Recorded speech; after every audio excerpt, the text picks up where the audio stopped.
Hello, everyone, and welcome to the latest Feelings in Devotion podcast, sponsored by the wonderful Fat Boar Bar and Restaurant.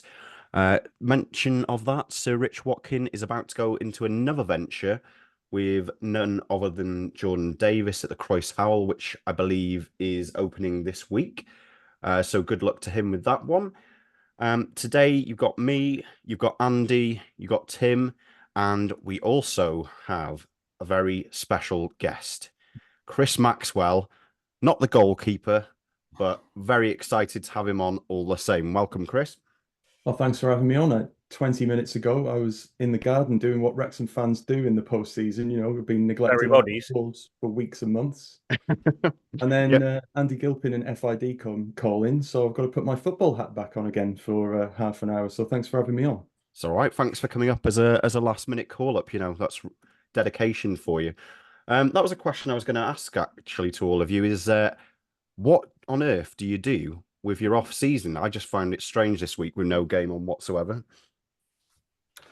Shall I go first? Yeah. It's like you've teed me up, right? We Feelers in Devotion are doing a few projects over the summer. One of them is a 48-page pull-out, which will be available in the shops next week. Loads of good interviews there. We've got Phil Parkinson, bit of Jordan Davis, Max Cluworth Q&A, which is really good. Sums up the season. Loads of good pictures. Loads of good content. I would try and put the link under YouTube, but YouTube doesn't like that and keeps deleting them. So if you go to @Gilpin_Andy, I've got the tweet pinned there.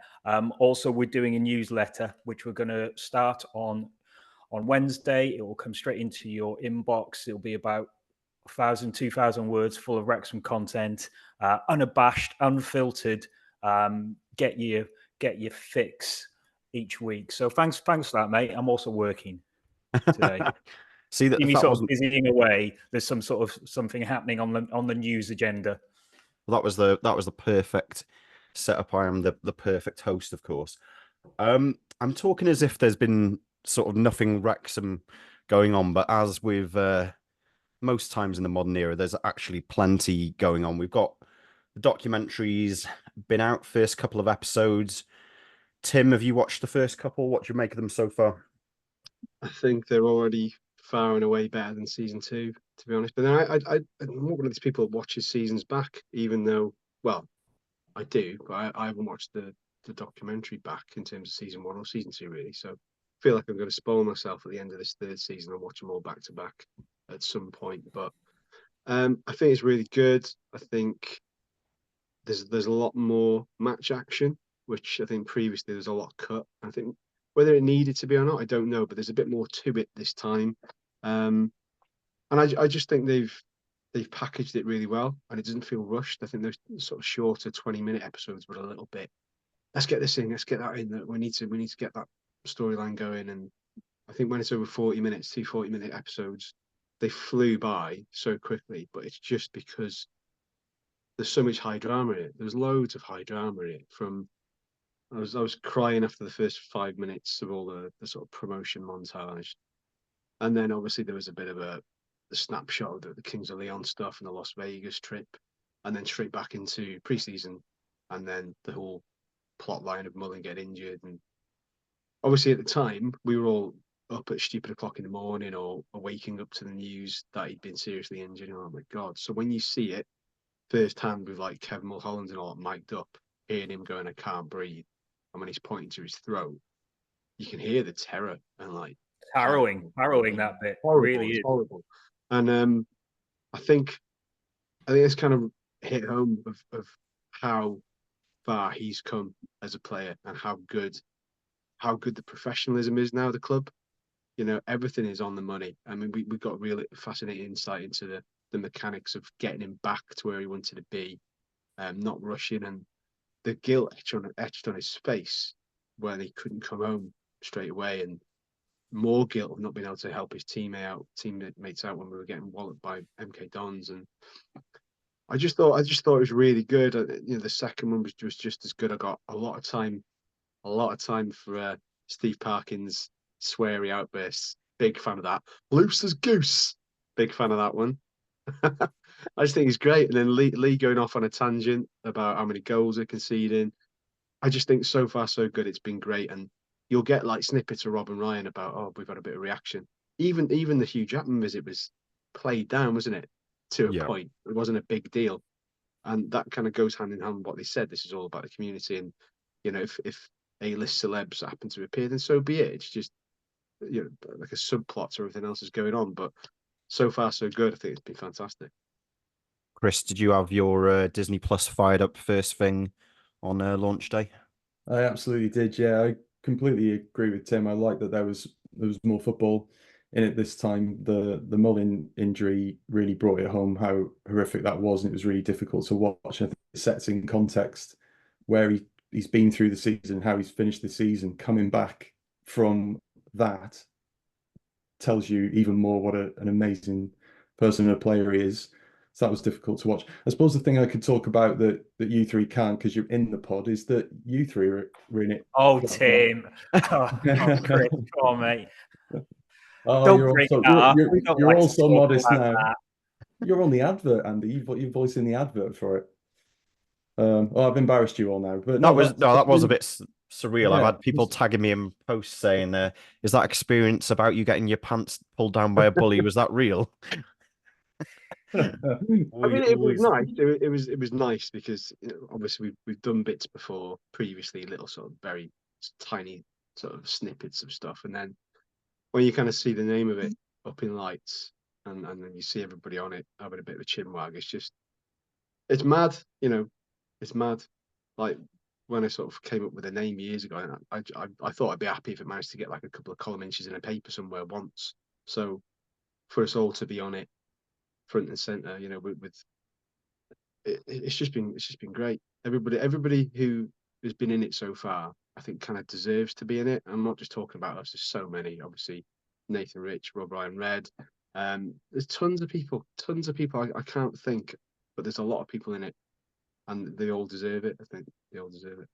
Yeah, and it's sort of interesting that because you talk about all the people that you see when you go to games and they deserve to be in it and so on. But actually, the stuff about the photographers, was he called Oliver? I think Oh, it was yeah. quite an interesting storyline that because for personally, I didn't know who he was or seen him at Wrexham games before, but to see how other people who perhaps don't go to the games like connect with the club or what it means more widely to the community was really interesting, I thought, and I thought he came across brilliantly.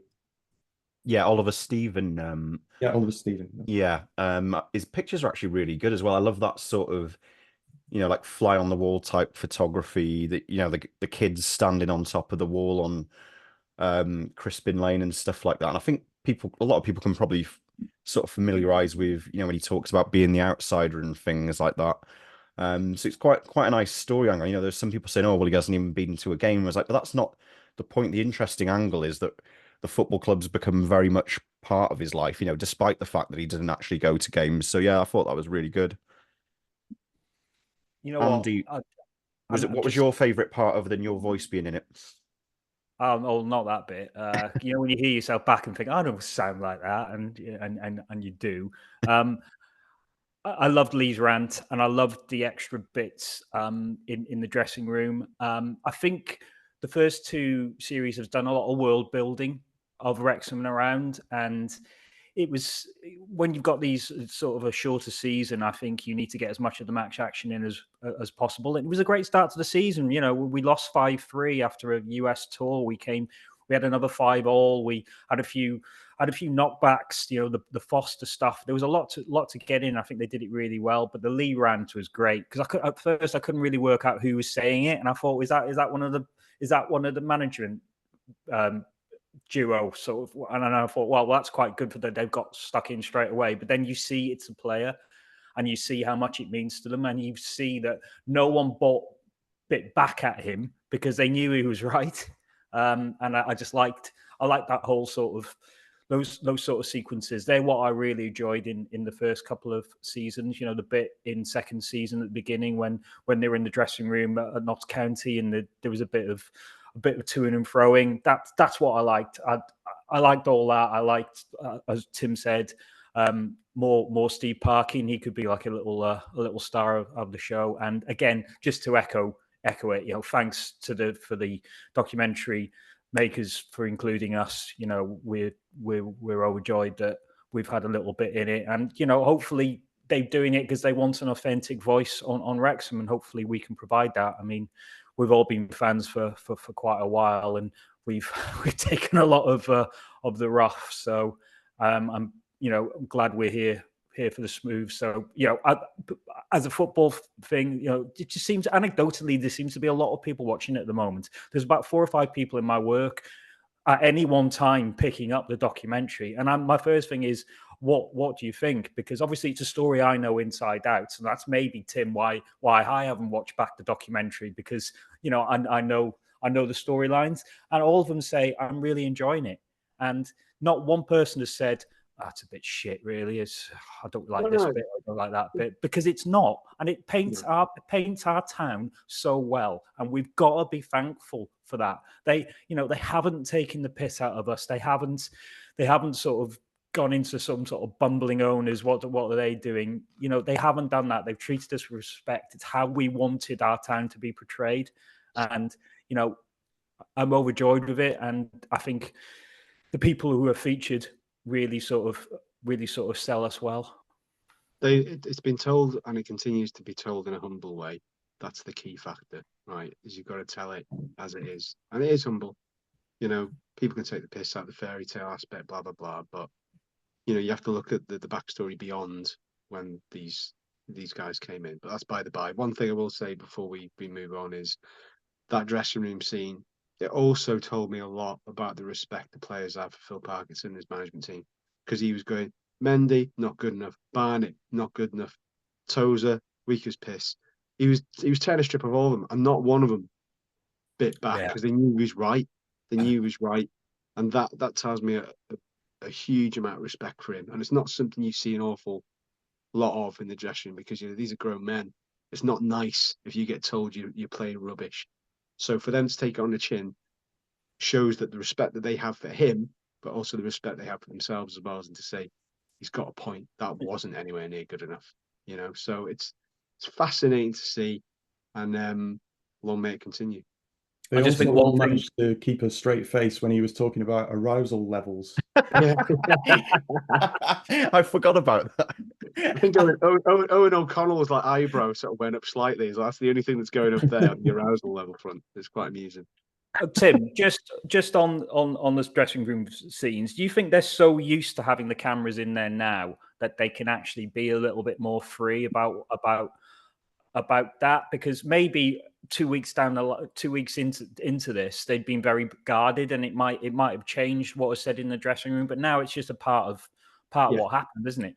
And you have to earn the trust, and there's no way this would have happened season 1. It didn't, for those very reasons. I think they'll probably have the same camera crew in there that they know that are just part of the furniture now. First name terms, discussing what you're up to in the summer, discussing family. I'd imagine it'd be very much like that. So there's a large element of trust involved. They know the camera crew in the documentary is not there to set them up. They're there to tell it how it is. It is warts and all. And if as we suspect this goes into a 4th season, I imagine there's going to be some not so savoury scenes in that dressing room, because it will be harder. It's going to be tougher. There's going to be new players coming in. He's got to make sure he gets that dickhead test right again, and there will be some bust-ups in the dressing room, and there will be some frayed tempers. The higher up we go, and the bigger the tests that come. So I just think it's great. Honestly, I think it's really good. I think it's really fascinating. I think that's what resonates with so many of the football fans. They can kind of go, yeah, I don't like them, but I can see where they're coming from. I can see that they've been shit. They've been given the dressing down. That's pretty standard, but you're not used to seeing that. Or we just whisper it at half time, don't we? That's not been good enough. Oak Park is tearing a strip off him, and now we see that he is. But he doesn't throw teacups like Alex Ferguson. He's just measured. You're shit. You're shit, and you're better than that. And they know they're better than that. So yeah, look, he can walk on water. Build a statue already. I'm telling you. Yeah, so far so good. Definitely in terms of the documentary, I think it's fair to say all very much enjoying it. Tim mentioned humbleness there. I have now got a booking agent, Jake Spate. So, if anyone wants me for, voiceovers, bar mitzvahs, anything like that, just give Jake a call and we'll get something sorted. Right. Other news. I was going to call it the retained list, but I think released list is perhaps a better description of what we've got in front of us this year. Some pretty big names in there who have made massive contributions over the last few seasons. Probably the biggest amount of change that we've seen in a while. I think it's safe to say you got Aaron Hayden's been released, Rob Lainton, one of the longest serving players, along with Luke Young, Mr. Captain Fantastic, Ben Tozer, Callum McFadzean, Jordan Tunnicliffe, and youngsters Owen Cushion and Dan Davis.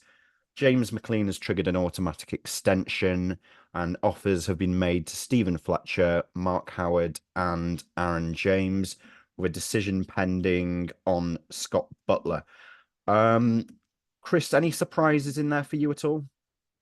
No, I don't think so. And, two of those in particular are from historic injury-related things, aren't they? Lainton's just been so unlucky, as has been well documented in the documentary, and he has been brilliant for us. But that was inevitable. And Aaron Hayden, real shame, but we just never got him back, did we? From that sort of mystery injury that kept coming and going. But for both of those, everyone will always remember the legacy and the impact that they've had in the National League. Particularly Hayden was immense. What the season we got promoted until he got injured.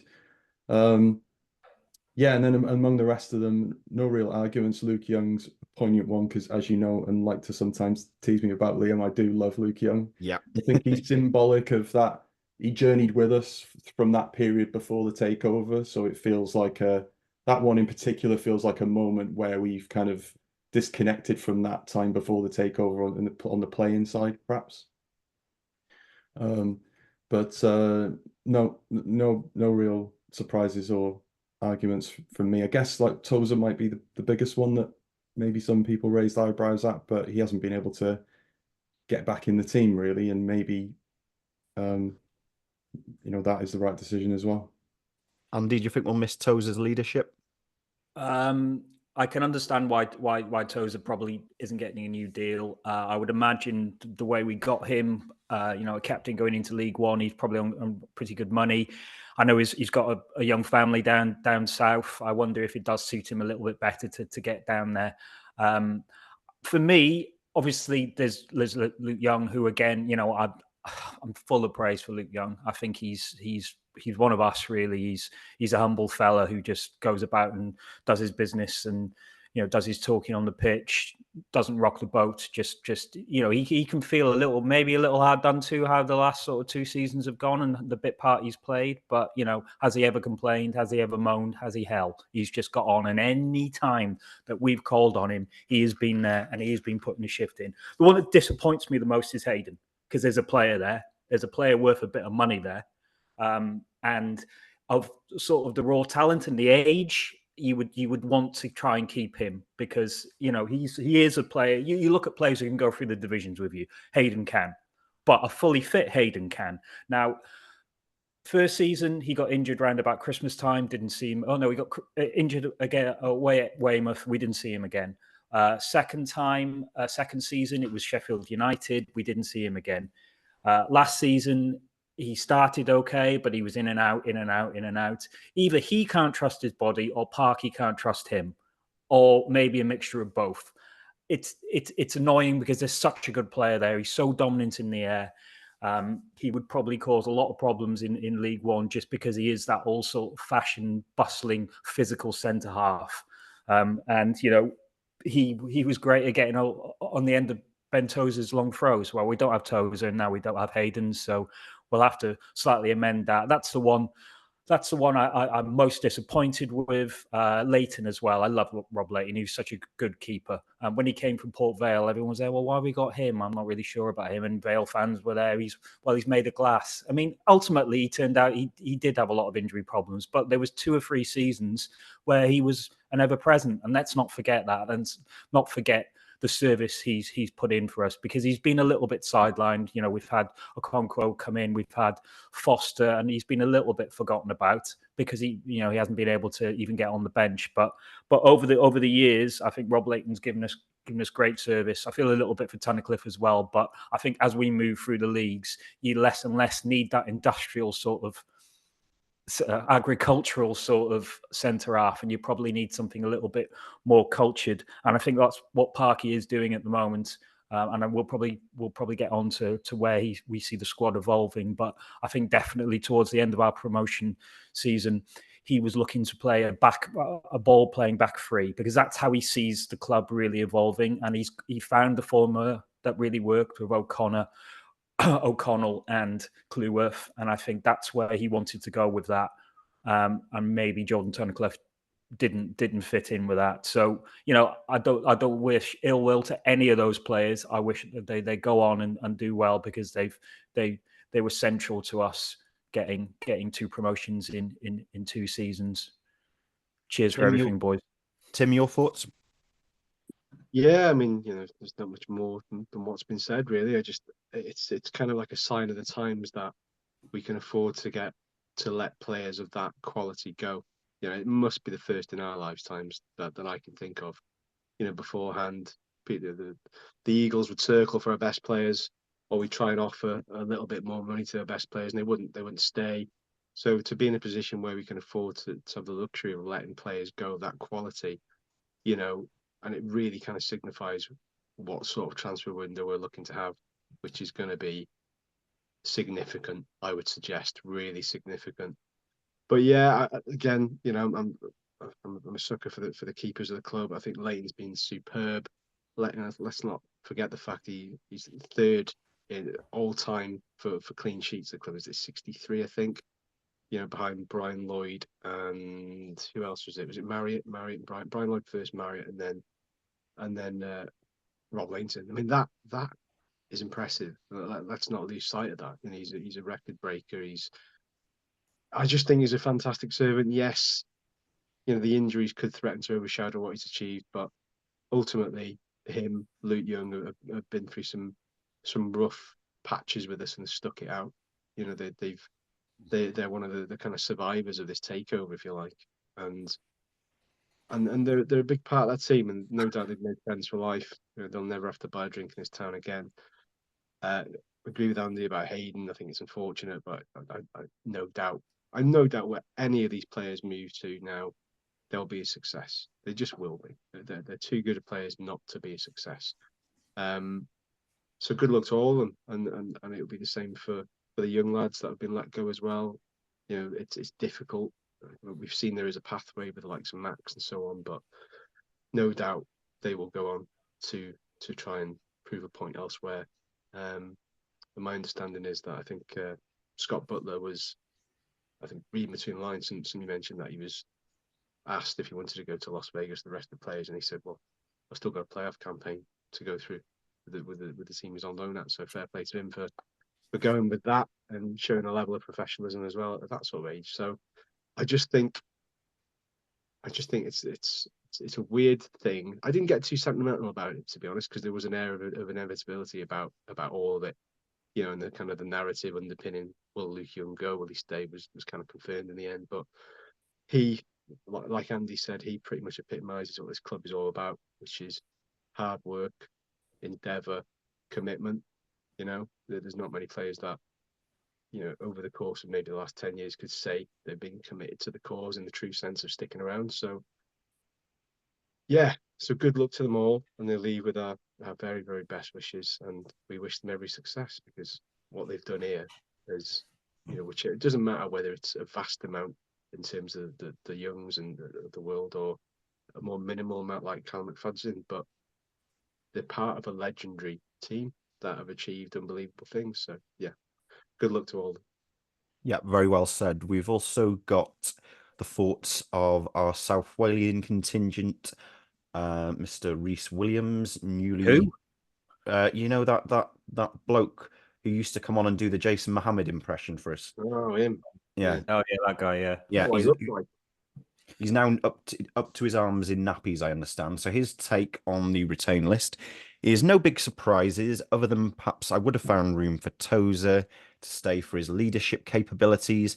However, the fact he's being released perhaps hints to how ambitious we're going to be this summer, which is exciting, and Youngie leaves as a total legend.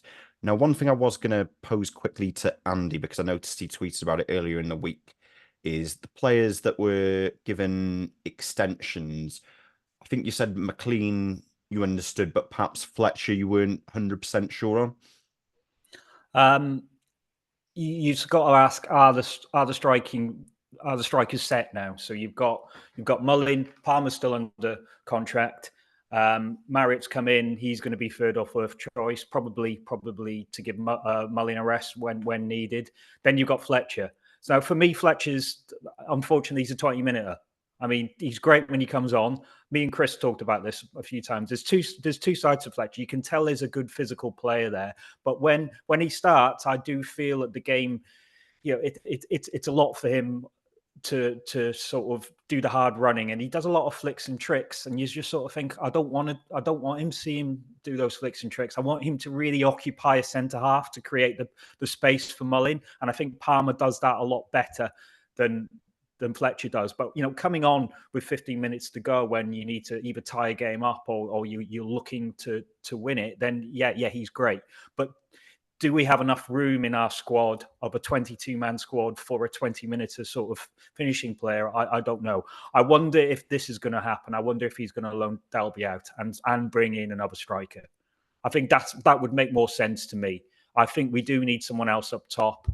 I think Dalby, it's shit or bust for him, really. I think he needs to go to a League Two club, a good League Two club, play a full season and see what he can do. He could come back and score after scoring 25, 30 goals. And, he's got that confidence running through him because you can tell there's enough talent there. It's just like Max, he has to play enough games to realise that talent and believe in himself, to be honest. Even if he doesn't play for a couple of matches, he can come back in and pick up the level he had before. So, yeah, I think what they'll do is now I can see Fletcher staying. I think they'll loan Dalby out and still bring in another striker. But, we keep saying this. He's not brought in a quality loan player yet. Now, in League One, it gives you more access to the best Premier League young talent. They certainly don't want to lend them to a conference side. And even League Two, then, the likes of Liverpool, Everton don't really want to loan these players out. But League One is different, and they'll be loaning them to a club of expectation, big crowds. This is a good grounding for them. So I do sort of wonder if he is going to use the loan market a little bit. The other thing I would do is I think we need Max on a new deal. I really do. Yeah, I think that's something we need to prioritise. Looking at the squad sort of and how it develops over the close season, Tim, are there any areas that you think particularly that we need to strengthen to sort of, consolidate in League One? Oh, it's difficult. I mean, we've lost a few defenders there, haven't we? So, lost a lot of experience in that back line. So I think that there needs to be some defensive cover coming in. The goalkeeping situation still not resolved.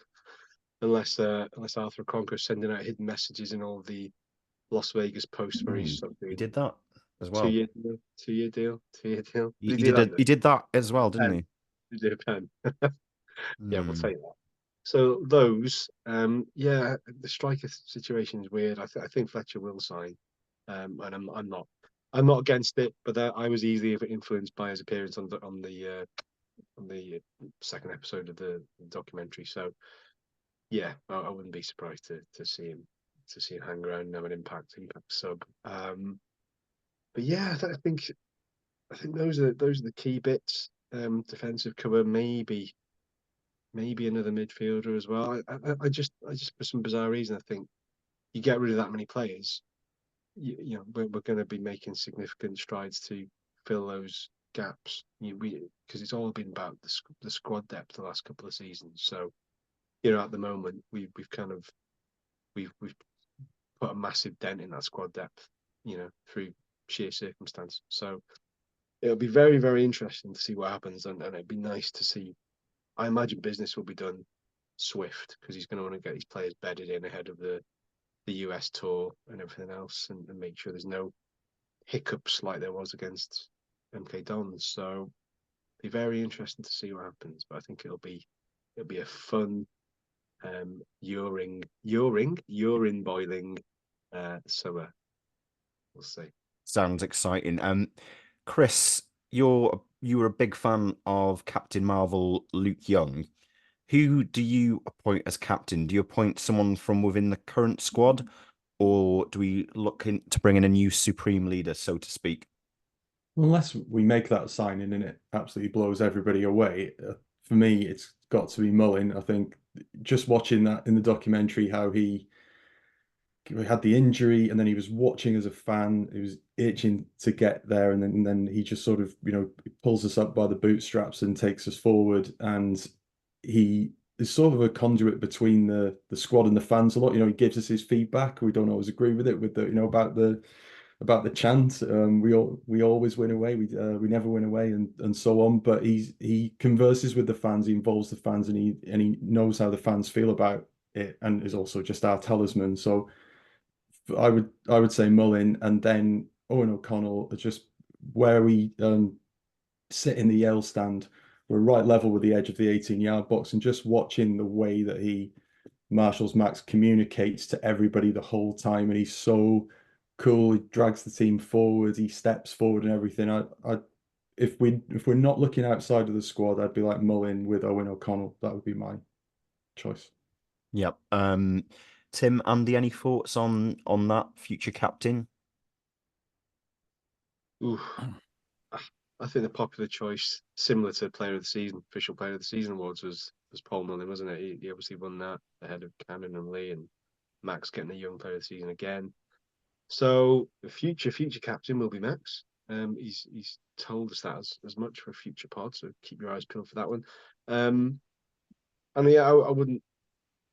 I think I agree with Chris. It's probably a good toss up between those two. Depends on how you verse it. The classic take is to have your captain as a defender, so they can see the full, field of view and orchestrate things from the back. But then, we all know that Mullin does have everybody's respect in the squad and in and around the club. So I would not be massively surprised to see it happen. It could be a case of similar to what was happening with Young and Tozer, where one is a team captain, one is a club captain. Whatever the differences in that was, I think it was splitting hairs a bit, but either way, it doesn't really matter who has what. We've still got leaders in that team for now. We haven't got as many as we did, a couple of weeks ago, but we will be getting leaders back in. I think that's why kind of Fletcher will probably stay. McClean, having him for another season, absolute no-brainer. He's getting on in age, but you would never guess it by looking at him and his performance level. So exciting times. However, if I was to pick right now, you know what? Probably would say O'Connell. Probably would give it him, yeah. Oof. Andy, I don't agree. No, Andy, should they have to do this? Should they have to audition like Joey Jones and give a salute before they can become captain? Yeah, maybe. I thought you were going to do like rock, paper, scissors. I thought, well, it's not definitive. I would pick Mullin just because, look, you want someone who's going to play every game. Mullin plays every game. He's first person on the team sheet. Yes, there is that school of thought that you want people to look what's happening at the game, but Mullin's busy. Mullin is aware of what is happening everywhere. And Mullin is the first person in on the referee. So why complicate it by getting another captain in as well? Mullin's your captain. Mullin's your star player. Mullin's the guy who will lead things on the pitch. I just, depending on how much he plays, I wonder if McClean might be a shout as well, as like a vice captain or someone who can really G people up, just because of his experience levels and the respect he's got. But I wonder if he's going to play in midfield, if he's going to play on left wing back. And going back to your point earlier about what you really need to bring in, I do think we need to bring in a quality left wing back. And that might free up McClean to play in all across midfield a little bit more next season. So yeah, Mullin for me with O'Connell and McClean backing him up. Nice one. I think that wraps up the released retain list, whatever we want to call it, pretty nicely. There was also some other pretty big news this week, in that Chief Executive Fleur Robinson is set to leave the club at the end of the season. He's obviously been with us for the last 3 years, pretty successful spell for the club. So that leads me on to the question then. What do you think Fleur's legacy is at the club? Are you asking this? Who wants to go first on this? I sense... I'll do it. Go on. I'll do it. Right. Okay. So there's a couple of things with Fleur. You take how you find, and the dealings we've had with her, she's been fine. She's been a little bit, she's been robust, but that's fair enough. So she came on the pod. She was a little bit shy, but she answered all the questions that that's not her thing. She's not the outward facing of part of this club. What she's been brought in to do is professionalize things behind the scenes. Now, depending on what you hear, there are some grumblings that maybe she's been a little bit too austere there. That might be the case, but we asked for this. We asked for someone to come in who is a football professional to evolve how we did things after the years of the WST. Now that's not to say that WST weren't professionals themselves, but they couldn't give it their full-time gaze because they had other jobs to do. Fleur did, and Fleur has had to help this club from a very low position in likes of merchandising, ticketing, to a very high position now to how many shirts we're selling, how we're getting the stock in, and there were bumps along the way, but she did have experience of that as commercial manager of Burton. It was an important decision for Ryan and Rob to bring someone like Fleur in.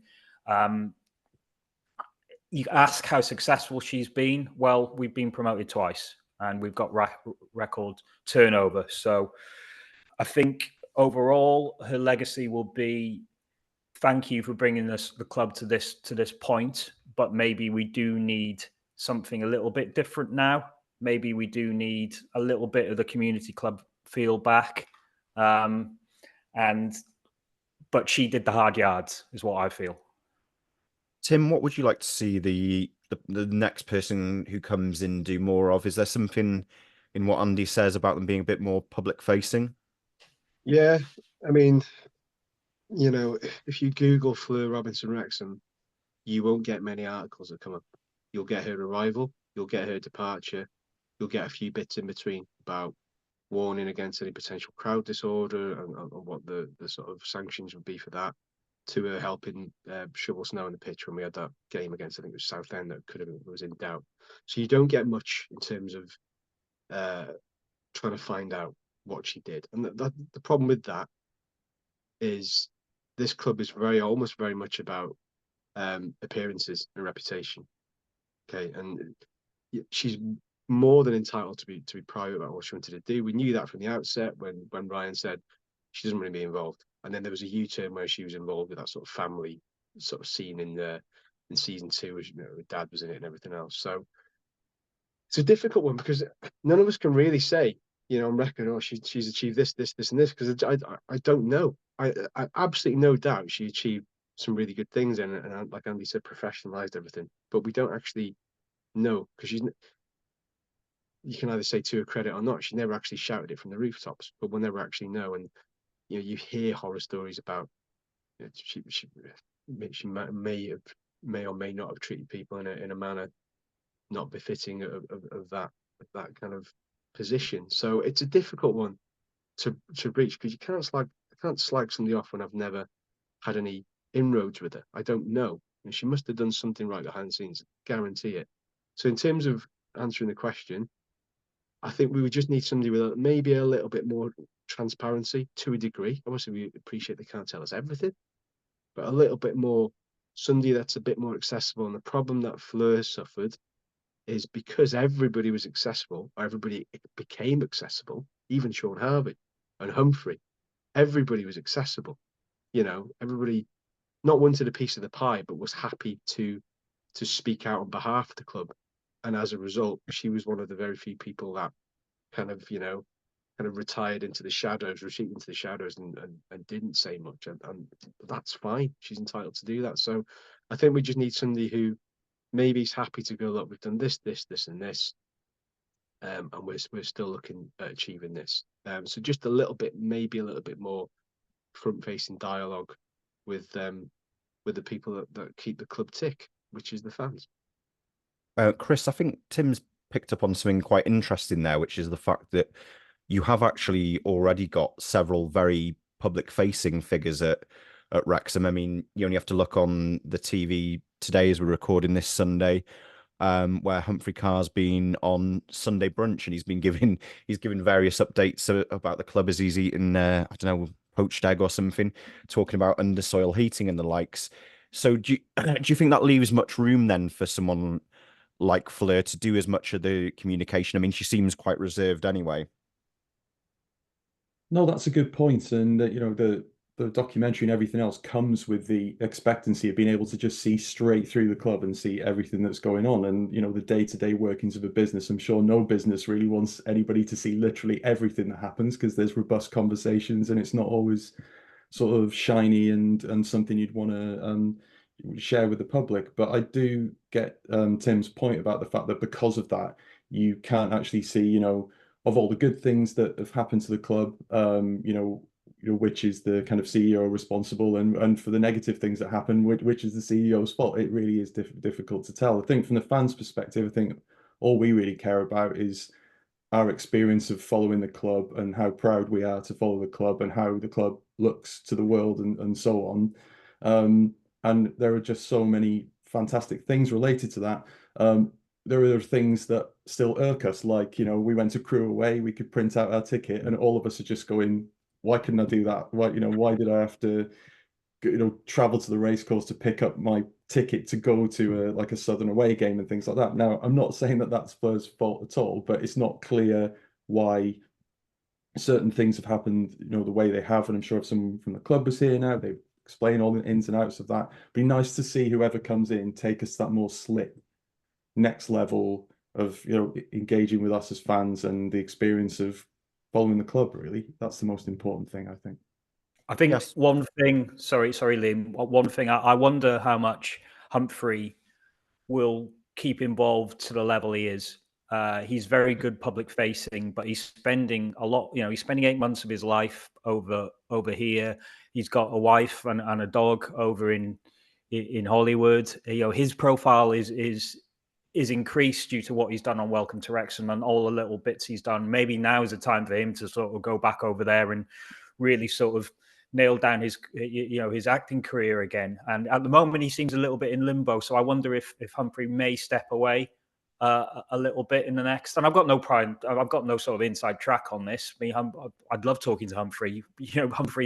Humphrey's such a great communicator. He does this so well, and really sort of sells the club excellently. But I wonder, just personally, can he keep this on this sort of double life for so long? And if he can't, you are going to need your CEO to come in and take a bit of this slack, because Sean's not always available, but someone will need to carry this on. So I wonder if they are, if they will be looking for a more sort of public-facing CEO as the club evolves. And as I said earlier, look, Fleur's been a big part of where we've got to and where we are. Now we need to evolve again, I think. Yeah, I mean, the owners themselves have passed their thanks on to Fleur for all her service. So I think, it's only fair that we do so as well. And I think Humphrey has alluded to, actually, in an interview in The Independent this week, that perhaps taking a step back or completely is something that is in his thoughts. So we'll keep an eye on that one, no doubt. Now let's turn to all things Las Vegas. It looks like the players have been having an absolutely amazing time once again. I'm just trying to think of some of the images I've seen. I mean, there's been all the stuff with nightclubs. I've seen them with Tiesto, David Guetta. My favorite one personally was Lil Jon, just because it was the one where I thought, why is Lil Jon wearing a Wrexham scarf? I have never I don't know. Like, there's things that still amaze me about this, but for some reason that one just got me. I don't know why it is. I was just imagining him shouting, "Yeah!" as he was with the players. Any How'd favorite? it go? Not doing that again. Not doing that again. Yeah, Little Not- John. Oh, you've just made yourself a meme that I'm going to put together later. James, to I'm serve you probably right due one, for to be that, fair. for that one. We've Yeah. done the ones of you, haven't we? So it's probably only fair. Any standout moments that we've seen? Anyone else?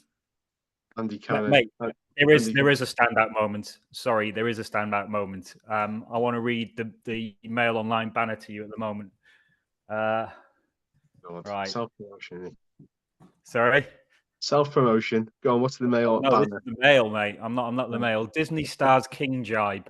Disney documentary stars sick jibe at cancer-stricken Charles. Wrexham footballers Paul Mullin and James McClean share tasteless photo while partying with Hollywood owner Rob McElhenney in Vegas.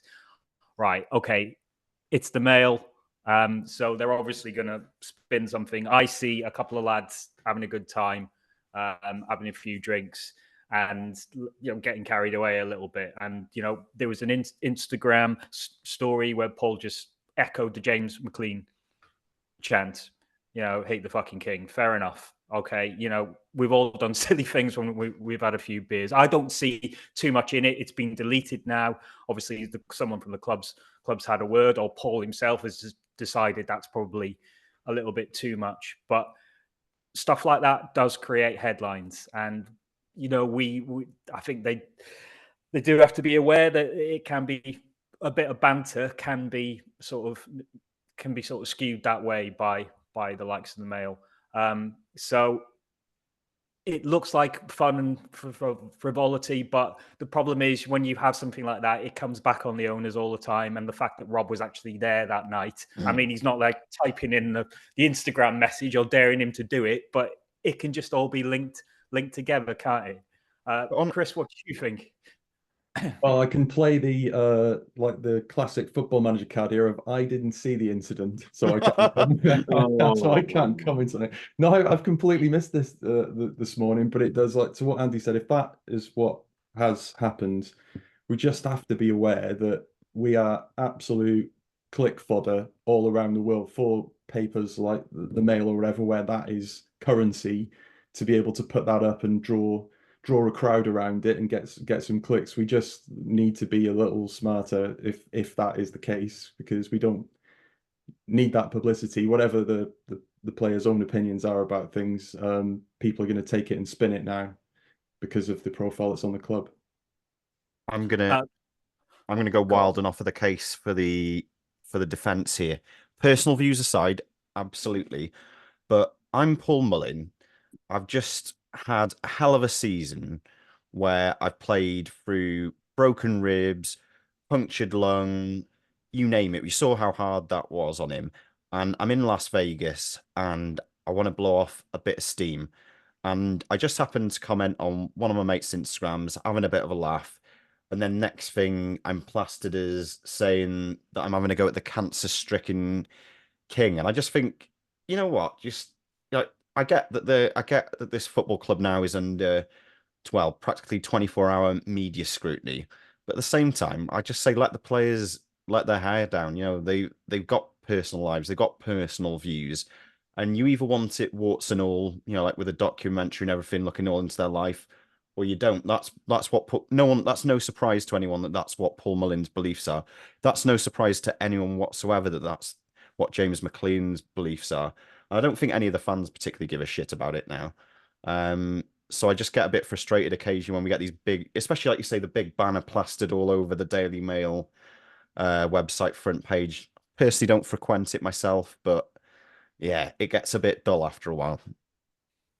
Yeah, I see what everybody's saying, but one of those, I can't imagine somebody's picked up a paper this morning in, I don't know, the Cotswolds has gone, I'm not going to watch Welcome to Wrexham anymore, this is a disgrace, and then just chucked it away. So I can't imagine it's going to have that much of an effect. I do see what it means in terms of keeping up appearances and how to make friends and influence people and all that sort of stuff. So either or, it doesn't really matter too much at this stage. My big take from the Las Vegas thing is Andy Cannon. He left he left for Las Vegas. You know, an unbelievably gifted footballer, and now he looks like an empty shell of a man. He looks like he's just tagged on to the promotion party boys. He looks absolutely rough as toast in every picture I've seen him. He looks absolutely spangled. But you know what? The lads know what they're doing. You know, for the course of the season, they things they post are pretty much they'll repost the club's official tweets, or they'll say, you know, had a good performance. None of this crap anymore about we go again or any of that jazz. You know, it's just so for them to post everything and anything about the shenanigans they've been up to, fine, they deserve it. And small mercies, I'd much rather a kind of a semi-inflammatory post by Mullin and McClean than players getting caught in uncompromising positions, a la, you know, any England player from 2000 onwards. You know, so I think, you know, in the grand scheme of things, we all know that these lads deserve the blowout. Let them get on with it. The Mullin McClean thing, it's old news. Nothing that we don't already know anyway. It's just resurfacing it. That's all. So yeah, let him crack on and let them all work on Arthur to get him signed down to a 5-year deal. So keep at him. Liam, can I just say we buy into Mullin, and that's what makes Mullin special for us. That he's not only a great player, he has actual values, and he has he has thoughts, and you can see sort of how he deals with his family, how important that is. That's Paul Mullin's values. And we can't sort of say we love that family element, but then we despise him commenting on a chant that the fans sing about James McClean. We can't have it both ways. We buy into him, and I think, I think for me personally, it's fine. I've got no issue with it whatsoever. For full disclosure, I mean, my site's got a story about it at the top of the site. But it's mine's a bit more of a sort of right royal piss up rather than zoning in on a cancer-stricken king or anything like that. But just for full disclosure, you haven't got him. You haven't had Paul Mullin turned into a lettuce, have you? No, not yet. I mean, for full disclosure, my girlfriend works for the Mail, but let's not go there. I think my only hope from all this Vegas stuff is that Andy Cannon doesn't get locked on the rooftop of a very tall hotel and miss his flight back from Vegas, because that would be a big blow to our League One hopes. Just coming on some final bit of news. A name from the past has been brought up in conversation in transfer news. I think the question was put to Humphrey Carr. If Jamie Vardy is available, do you take him? Tim, any thoughts? Can't stand him. Didn't like him then. Don't like him now. No.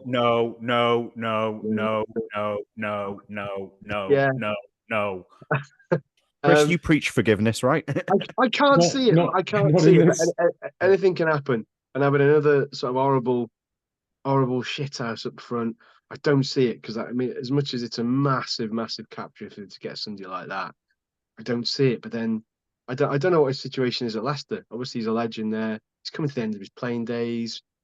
You can't keep signing people. I don't see it. I think it's mental.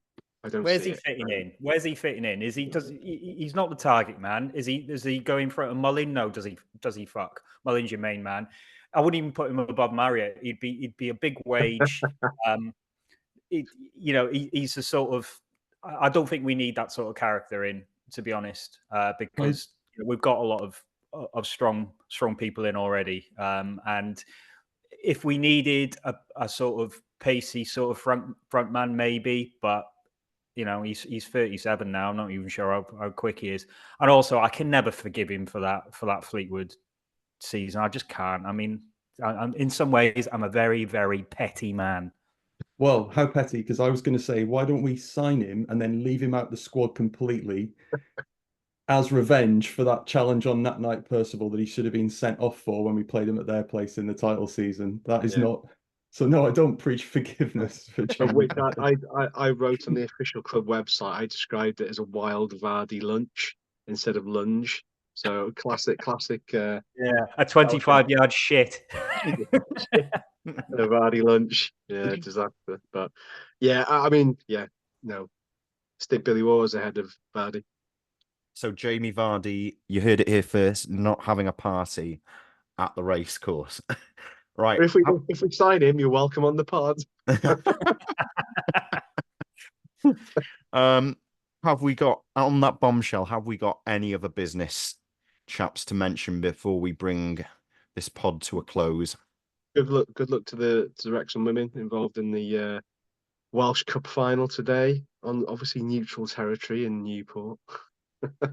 Absolutely outrageous. So good luck to them. They've had a fabulous season. And yeah, just progress, steps to try and break that monopoly at the top between Cardiff and Swansea, really. So yeah, good luck to those, and fingers crossed all goes well. In terms of anything else, I don't know. Got Subscribe to the newsletter. Subscribe to the newsletter.